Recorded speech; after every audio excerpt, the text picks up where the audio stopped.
les rivalités entre personnalités politiques peuvent parfois prendre des tournures inattendues, influençant non seulement les relations interpersonnelles mais également les dynamiques au sein du gouvernement.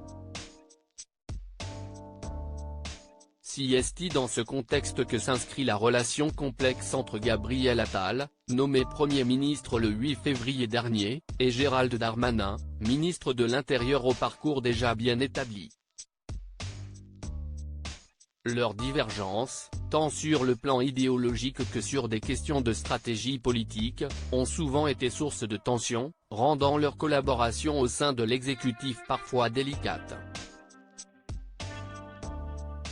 Pourtant, dans un article publié ce jeudi 22 février, Le Point révèle que 10 jours auparavant, l'ex de Stéphane Séjourné aurait invité Gérald Darmanin à dîner en tête-à-tête. À la fin de ce repas, décrit comme très sympa par des proches du ministre de l'Intérieur, les deux hommes auraient partagé un digestif, avant que le Premier ministre, dans un geste de courtoisie, ne raccompagne son collaborateur jusqu'à sa voiture.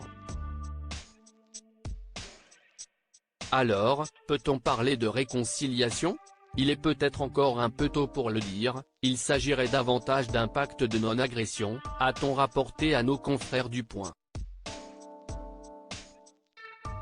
Ce terme, emprunté au vocabulaire diplomatique, suggère une volonté de mettre de côté les différends pour le bien commun, sans nécessairement effacer les traces de discorde passées. Je suis là pour l'aider, sans arrière-pensée, déclarait Darmanin le 10 janvier dernier. Qui sont les ministres du gouvernement Attal ? Gérald Darmanin aurait hurlé en apprenant la nomination de Gabriel Attal. Pour rappel, le poste de Premier ministre semblait très convoité par Gérald Darmanin, qui a vu cette opportunité lui passer sous le nez, au profit de Gabriel Attal.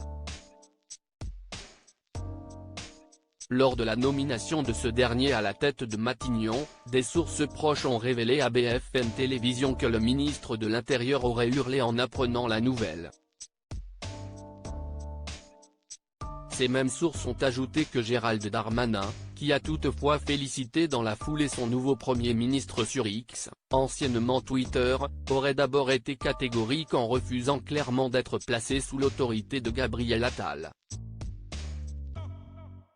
Crédit photo, Stéphane Le Mouton.